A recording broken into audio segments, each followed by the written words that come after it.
Bonjour, je vais corriger le deuxième exercice du TD sur le mouvement des particules dans un champ électrique et magnétique. Donc j'ai déjà corrigé cet exercice avec vous, donc je le reprends juste au cas où vous avez raté un bout de cet exercice quand je l'ai traité avec vous.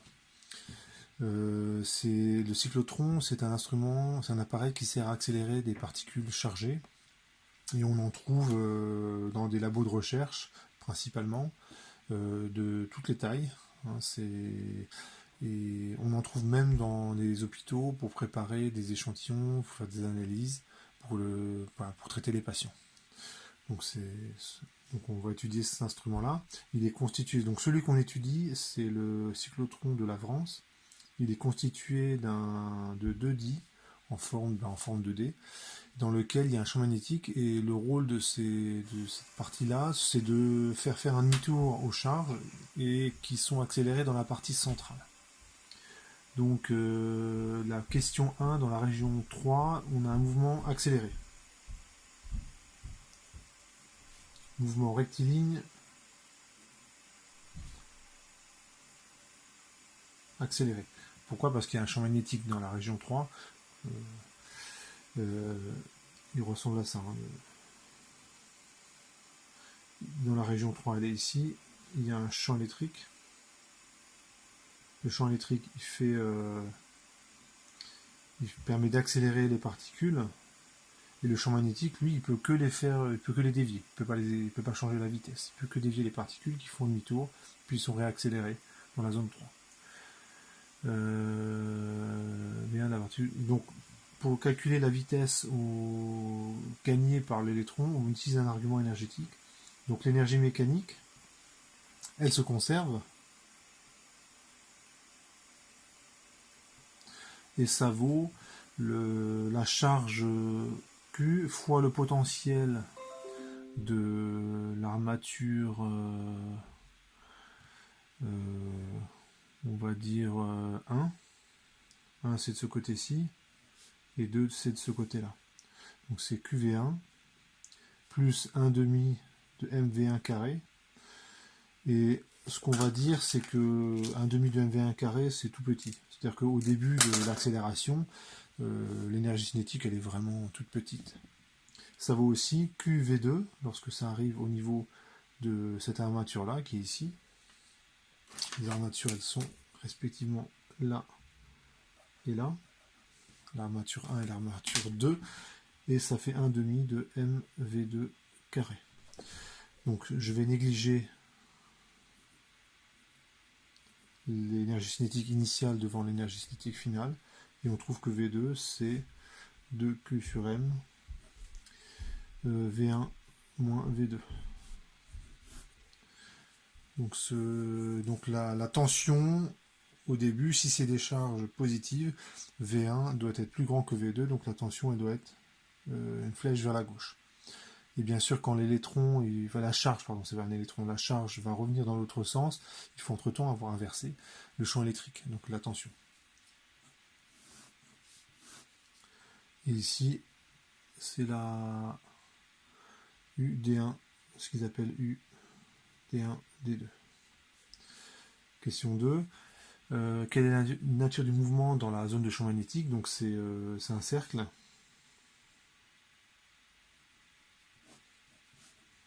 Donc, dans une copie, il faudrait faire une phrase. Hein. La trajectoire est un cercle.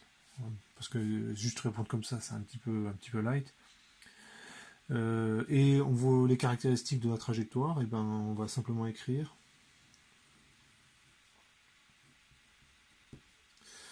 Le champ magnétique, je le prends comme ceci. On va dire comme ceci. Donc il rentre dans le plan de la feuille, et QV vectoriel B, donc ça fait bien une force qui est vers l'intérieur, avec Q positif, et on va simplement écrire que QV vectoriel B, c'est moins V carré sur le rayon de la trajectoire, suivant E de R qui serait comme ceci. Qui serait un vecteur normal à la trajectoire. Et comme V et B sont perpendiculaires entre eux, ça fait QVB. Et c'est égal à moins mv carré sur R. Et donc, comme V vectoriel B c'est vers l'intérieur, donc c'est suivant moins E de R, et du coup il y a le signe plus qui disparaît, et j'obtiens le rayon de la trajectoire qui vaut mv sur qb. Donc là, le raisonnement il est pas très rigoureux, mais très efficace, hein, puisqu'on a en quelques lignes le résultat. Du coup, on fait au niveau erreur de calcul, a priori on n'en fait pas. Donc la trajectoire est parcourue à vitesse constante, parce que la puissance de la force magnétique elle est nulle, donc d'après le théorème de l'énergie cinétique, c'est à vitesse constante, et le rayon de la trajectoire il est donné par cette formule. Question petit b, quelle est la vitesse de la particule lorsqu'elle ressort de cette région? Donc la vitesse ne change pas, car la puissance de la force magnétique, donc ça vous devez connaître son expression, hein, c'est QV vectoriel B, est nul. Donc d'après le théorème de l'énergie cinétique, que je peux écrire comme ça, la vitesse est constante. Donc je devrais rajouter l'énergie cinétique est constante, parce que sa dérivée temporelle c'est la puissance, et comme l'énergie cinétique est constante, la vitesse est constante. Je passe à la question petit 3.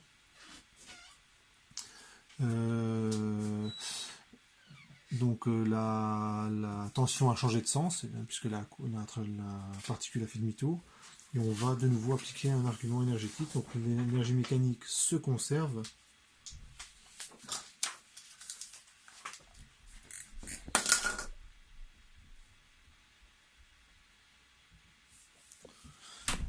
ça vaut quoi? Ça vaut QV2 plus 1 demi de M. Comment elle s'appelait la vitesse? Ah, je me rends compte que au niveau des notations, c'était pas bon.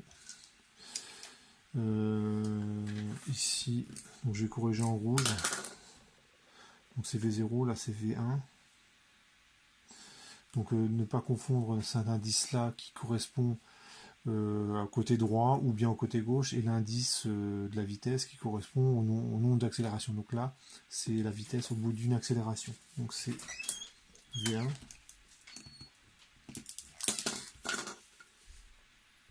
Bon, c'est des petites... ici, je garde V. Cette formule-là, elle marche tout le temps. Et donc ici, c'est V1. Sauf erreur, j'ai corrigé partout. Ouais. Donc c'est QV2 plus 1 demi de MV1 carré. Ça fait QV1 plus 1 demi de MV2 carré. Donc là, ici, je répète, l'indice de la vitesse, ça donne le nombre d'accélérations qu'a subi la charge. Et ces indices-là, V1 et V2, là, le 2 et le 1, ça correspond soit au 10 qui est à gauche, soit à droite. D'accord? Donc finalement, j'ai calcul à finir. Donc j'ai V2 carré qui vaut V1 carré plus 2Q sur M, V1 moins V2. Et comme la tension a été inversée, et ben, ça vaut toujours la tension que je vais appeler, appelons, ouais, je la note UD1 D2, qui est toujours positive. Donc V2 carré, enfin V2, ça vaut racine de V1 carré, plus 2Q sur M, UD1 D2. Et vu l'expression de V1 carré, en fait, on se rend compte que ça vaut racine de 2 fois de QU D1 D2 sur M. Et en fait, je vais généraliser le résultat.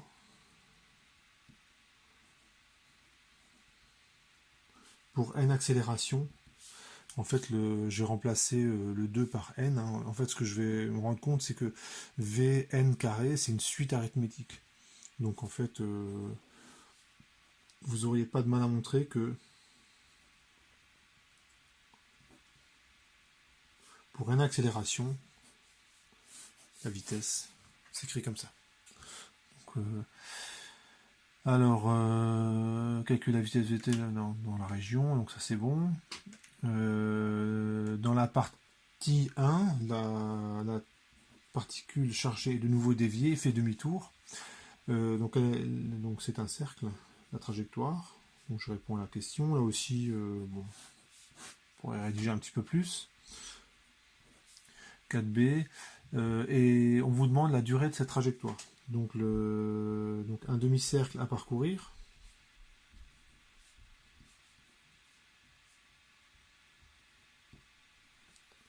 À la vitesse v qui est égal, donc je reprends le résultat qui est là, QBR sur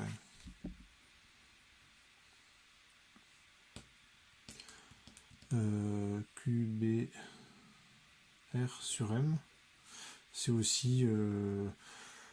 ouais. Je vais utiliser cette formule-là. Je pourrais utiliser aussi cette formule-là, mais je préfère utiliser cette formule-là.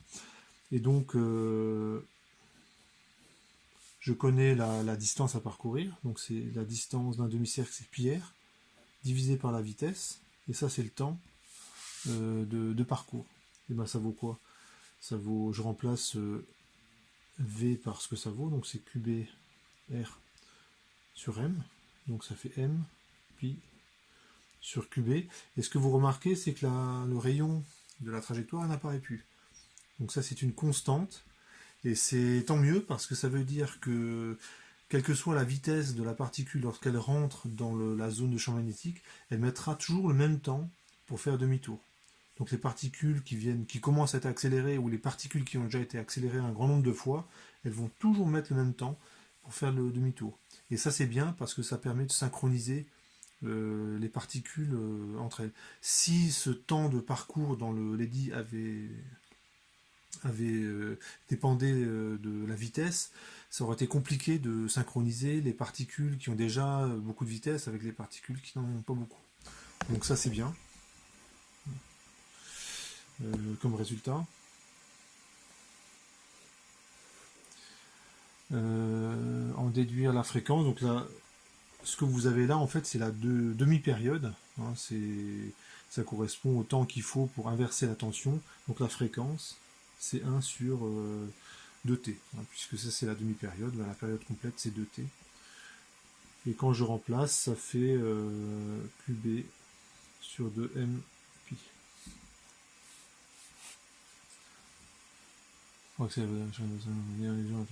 D'accord. Donc 5a, après n passage, donc ça j'ai déjà répondu, v de n, c'est racine de 2q u d1 d2 sur m. Ensuite, quel est l'intérêt de la particule dans la... Ouais, ce sujet, on n'a pas l'impression qu'il repose toujours les mêmes questions. Donc dans la région 3, ça va accélérer les charges tout simplement. Donc la région 3, la zone de champ électrique.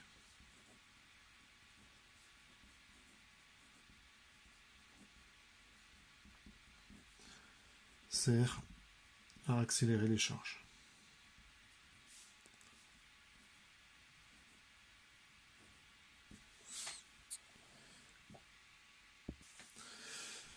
Donc, là j'ai répondu à la question 5b. Question 6. Donc on a un diamètre utile de 52 cm. Donc on vous demande de calculer en joules, puis en mégaélectronvolts l'énergie cinétique maximale des protons.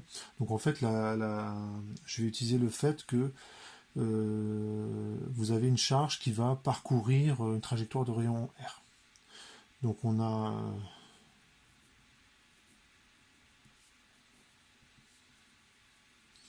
j'utilise cette relation-là. Donc quand vous avez des questions comme ça, il ne faut pas hésiter à regarder les résultats que vous avez encadrés précédemment. Souvent la réponse elle est dedans. Donc je vais utiliser cette relation, et donc ça vaut 0,52 mètres. Je connais M, je connais Q, je connais le... est-ce que je connais le champ magnétique de masse M? D'accord. Alors j'utilise cette relation, mais j'en ai besoin d'une autre. C'est la fréquence, puisqu'on vous donne la fréquence. C'est QB sur 2MP. Je vais utiliser ces deux relations. Donc ce que je connais, c'est M sur Q. Donc je connais ceci, je connais ceci. Je connais la fréquence. Par contre, je connais pas B, et donc ce que je peux faire, c'est isoler. En fait, je vais redémontrer un résultat qui est très évident. C'est que si je me débarrasse de M sur QB, ça fait M sur QB, ça vaut 1 sur 2 πf. Donc je vais trouver une relation en fait que j'aurais pu écrire directement sur 2 pi f. Donc cette relation-là, bon, c'est comme si j'avais réinventé la roue, ça vous dit simplement que 2 pi r, c'est la vitesse sur la fréquence. Donc la vitesse fois le temps. Donc je peux en déduire la vitesse. Pour moi, c'est pas faux. Hein. Donc c'est 2 pi r f. Et donc je peux en déduire l'énergie cinétique, c'est 1 demi de m, ce truc-là, au carré. Donc je vais faire l'application numérique et je vais avoir le résultat en joules. Et ensuite je vais diviser par 1 électrovolt et j'aurai le résultat en méga électrovolts. Voilà, j'ai fait les applications numériques. Donc je trouve 1,28 10-12 joules. Donc évidemment c'est pas très parlant, ça, hein, c'est tout petit. Et une bonne unité, c'est en fait c'est l'électronvolt. Donc c'est une unité à l'échelle des particules élémentaires. Et donc ça fait 8 mégaélectrovolts. Par contre ça c'est quand même beaucoup.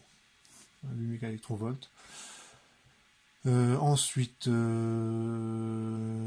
on peut en déduire la valeur du champ magnétique. Donc je vais reprendre une de ces formules qui est là pour estimer le champ magnétique. Alors qu'est-ce qui va être le plus facile? Allez, donc je vais plutôt prendre cette relation là. Donc le champ magnétique c'est 2m pi f sur q. Donc je vais faire l'application numérique. Voilà, donc je trouve un champ magnétique de 0,78 Tesla. Donc c'est quand même pas mal. Hein. Lorsque vous faites un IRM, le champ magnétique à l'intérieur du solénoïde, hein, donc un IRM lorsque vous en faites un, on vous met dans une sorte d'immense bobine. Hein. Donc le champ magnétique c'est quelques Tesla. Et donc c'est déjà un champ magnétique très très fort. Donc ce champ magnétique là, c'est un champ magnétique qui est important. Donc c'est pas énorme, vraiment si important que ça. Hein, on est quand même en dessous d'un Tesla, mais c'est quand même pas mal. Donc 6B, on a 200 kV et on vous demande le nombre de tours qu'il faut pour avant que la particule ne sorte. Donc on va utiliser une des relations qu'on a obtenues, c'est celle-ci. Donc c'est racine de n de QUD1D2 sur m. Donc comme je vous disais, quand vous avez des questions comme ça, il faut partir à la recherche de relations que vous avez déjà obtenues. Et quand vous lisez la question, vous savez quelle relation il faut prendre. On vous donne une tension, donc il n'y a pas 36 formules où il y a une tension dedans. Donc je suis quasiment certain qu'il faut utiliser cette formule-là. Donc on utilise cette formule-là. Et Et n, c'est le nombre d'accélérations. Donc si je divise, vous avez 2 accélérations par tour.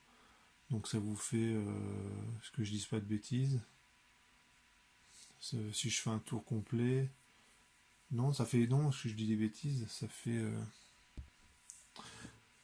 Donc oui, donc c'est effectivement 2 accélérations par tour, donc il faudra diviser le n que je vais trouver par 2. Et le v de n, comment je vais le trouver? La vitesse de sortie d'éjection du cyclotron, c'est à partir de cette formule. Je connais B, je connais M, je connais Q, je connais R, donc je connais la vitesse finale, donc je vais pouvoir euh, utiliser cette formule-là. Donc R, ça vaut mv sur qb. Donc je vais isoler, je vais isoler, remplacer v de n là-dedans, et je vais isoler n, et puis je ferai l'application numérique. Donc je vais faire les petits calculs, et puis après j'aurai plus qu'à faire l'application numérique. Donc ça fait R, donc racine fois 2QU D1 D2 sur M, fois M sur QB, ça vaut R. Donc j'ai bien remplacé M sur QB et de N. Donc ce truc-là se retrouve ici. Et l'autre relation, ben, le M sur QB il est là, et le R il est là. Donc j'ai inversé, hein. Le R je l'ai mis à droite. Et tout calcul fait, ça donne quoi? QB.